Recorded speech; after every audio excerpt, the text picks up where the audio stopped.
Kita lanjut ke bentuk bangun datar segi empat berikutnya, yaitu trapesium atau dalam bahasa Inggrisnya disebut trapezoid.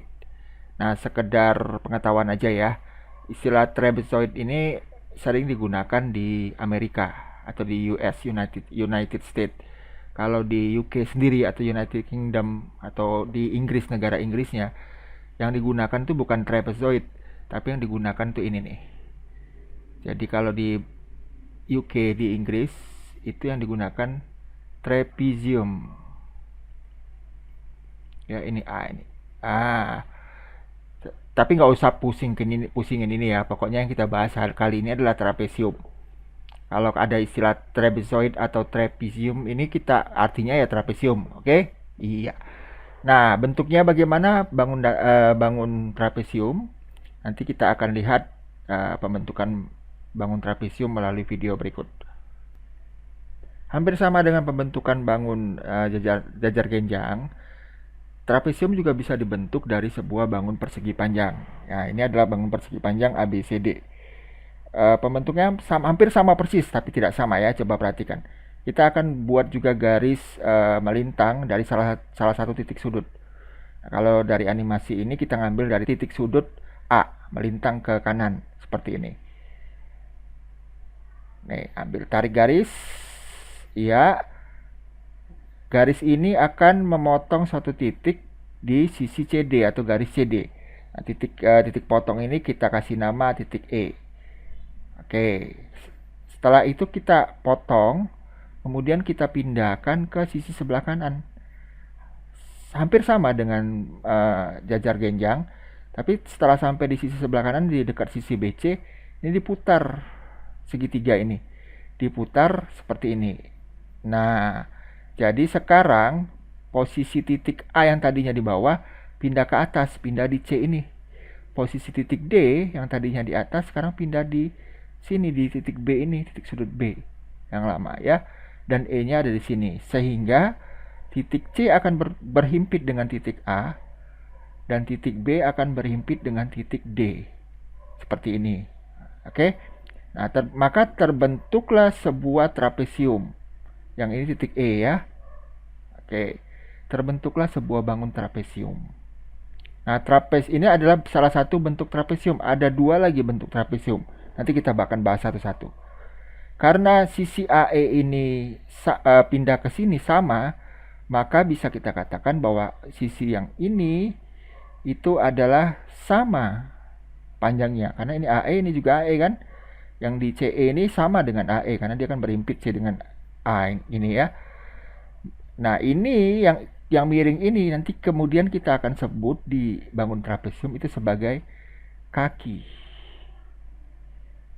Ya. Jadi kalau ininya sama, kakinya sama, maka ini kita sebut sebagai trapesium sama kaki.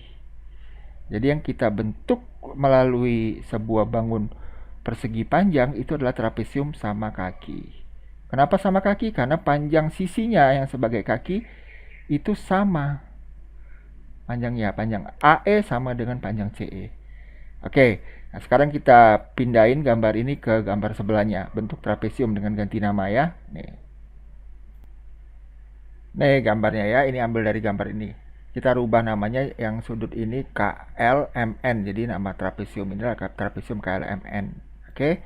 Itu K sama dengan A, L dengan E yang di sini, M itu sama dengan A atau C di sini, dan E yang di sini itu sama dengan titik N di sini. Oke. Nah, kita akan bahas secara umum itu sifat-sifat dari sebuah trapesium apa. Kenapa disebut secara umum? Karena nanti ada dua bentuk lagi trapesium. Jadi kita akan bahas dulu secara umum trapesium itu sifat-sifatnya apa atau ciri-cirinya apa ya. Oke, kita tinjau berdasarkan sisi-sisi yang membentuk trapesium. Oke, yang pertama coba lihat.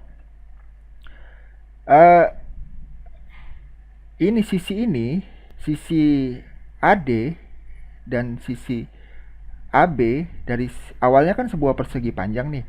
Jadi persegi panjang ABCD, sisi AB, AD, kok AD, sisi CD dan sisi AB itu sejajar apa enggak? Iya, tentunya sejajar.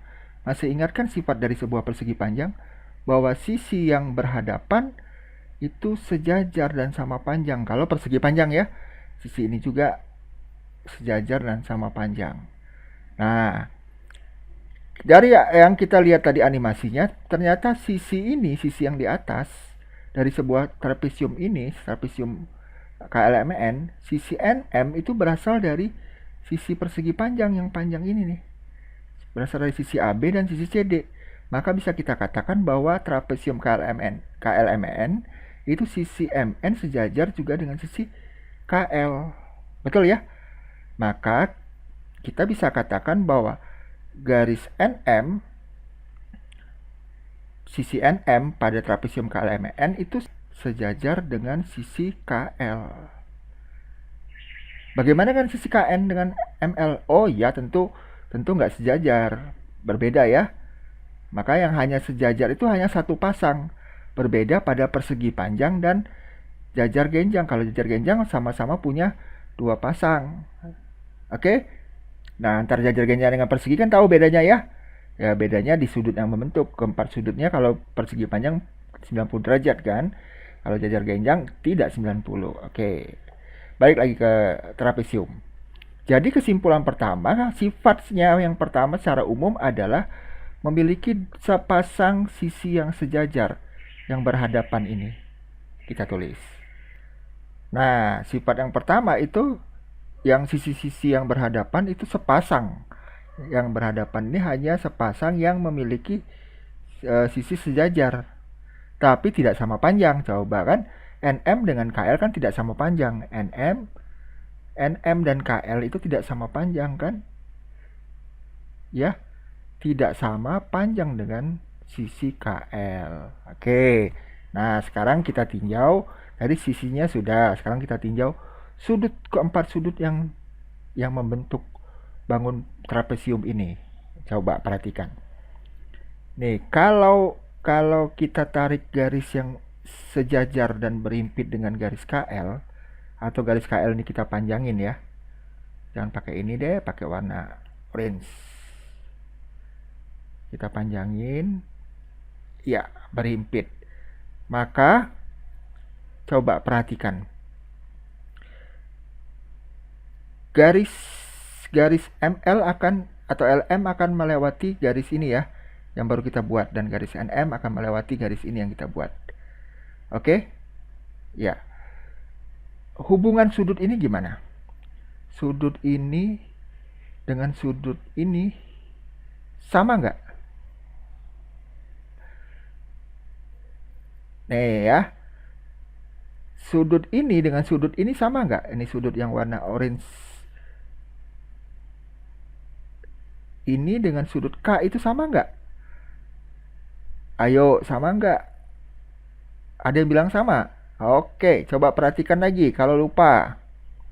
Nih, kalau ada sebuah garis lurus, ya, dilalui oleh sebuah dua buah garis sejajar, akan dikatakan sama jika dua garis ini sejajar untuk sudut yang ini, sudut sahadap namanya, yang hijau ini. Nah, pertanyaannya sekarang, apakah garis ML dan KN ini sejajar? Oh enggak, kan gambarnya kan jadinya begini kalau kita gambar. Satunya begini, satunya begini kan? Ya enggak, maka sudut ini tidak sama dengan sudut ini, tidak sama. Paham ya? Oke, jadi sudut ini tidak sama dengan sudut ini. Nah, yang mana yang sama? Yang ini. Coba perhatikan. Kalau ditarik sebuah garis, ditarik sebuah garis yang berhimpit dan sejajar dengan garis ML. Coba perhatikan. Sudut ini yang terbentuk, sudut hijau ini yang terbentuk, ya, itu sama nggak dengan sudut yang di sini? Ayo. Iya, sama, karena ini garis NM dan garis KL yang melewati sebuah garis ML ini itu sejajar garis NM dan KL. Nah, prinsip ini digunakan, prinsip yang ini. Maka sudut ini yang hijau itu sama dengan sudut yang ini. Dan sudut yang orange ini itu sama dengan sudut ini. Kenapa sama? Karena ini disebut sudut sehadap. Ini ngadep ke atas sebelah kiri, yang bawah ini ngadep ke bawah sebelah kiri. Oke? Maka sudut ini sama dengan sudut ini. Karena ini sama, maka ini juga disebut sudut M. Betul nggak? Yang orange ini apa? Karena ini sudut L, ini sudut L kan? Maka ini juga sudut L. Oke, paham? Sehingga bisa kita katakan hubungannya ini apa? Sudut berlurus. Maka bisa kita katakan bahwa sudut M ditambah L, ini kan L juga kan? Ini L kan? Ditambah sudut L, itu berapa jumlahnya? Ini tambah ini, berapa ini? 180. Tambah sudut L, itu besarnya 180 derajat. Begitu juga dengan yang ini. Kenapa sama? Karena sebuah garis lurus dilewati oleh dua buah garis sejajar, NM dan KL. Maka sudut ini ditambahin sudut ini itu 180 juga, atau sudut K ditambah sudut N totalnya 180 derajat. Oke, nah kita dapatkan kesimpulan atau sifat trapesium yang kedua. Oke, kita tulis. Nah, ini ya. Jadi sifat yang kedua itu jika dua buah sudut yang berdekatan itu terbentuk, masing-masing terbentuk dari dua garis sejajar yang berbeda. Maksudnya gini ya. Kalau ini kan sudut N itu terbentuk oleh garis sejajar yang NM, sedangkan sudut K terbentuk dari sebuah garis sejajar KL. Nah, kan berbeda. Maka kalau sudut N dan sudut K kalau dijumlahin 180 derajat. Nah, beda dengan ini. Kalau sudut K dengan sudut L atau sudut N dengan sudut M, itu sudut K terbentuk dari garis sejajar KL. Dan sudut L juga terbentuk dari garis sejajar KL juga. Nah, ini maka tidak 180. Ya, atau sederhananya gini, kalian lihat ya. Sudut K itu lebih besar dari 90 derajat atau enggak? Oh, kalau 90 derajat kan di sini garisnya. Ah, ini 90. Ini kalau 90 kan di sini garisnya. Ini 90 ya. Nah, ini lebih kecil dari 90, maka sudut K dan sudut L ya, itu kurang dari 90 derajat. Sedangkan sudut M dan sudut N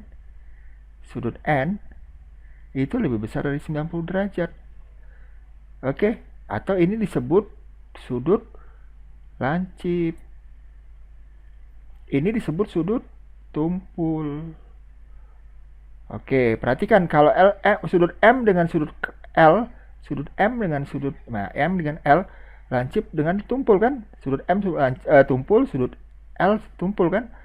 Lancip ditambah tumpul itu hasilnya 180 derajat. Bisa menjadi 180 derajat. Tapi kalau sudut K dengan sudut L, coba perhatikan. Ini lancip. Coba lancip tambah lancip mungkin nggak 180? Nggak mungkin. Kenapa nggak mungkin? Ayo, kenapa nggak mungkin? Coba, ayo. Kalau kalau lancip itu kan kurang dari 90, bisa jadi 80 misalnya. Ini misalnya juga 80. Coba 80 tambah 80 dapat nggak 180? Nggak dapat. Ini kan 160. Oke. Jadi kalau lancip ketemu lancip nggak akan mencapai 180. Oke, paham? Oke.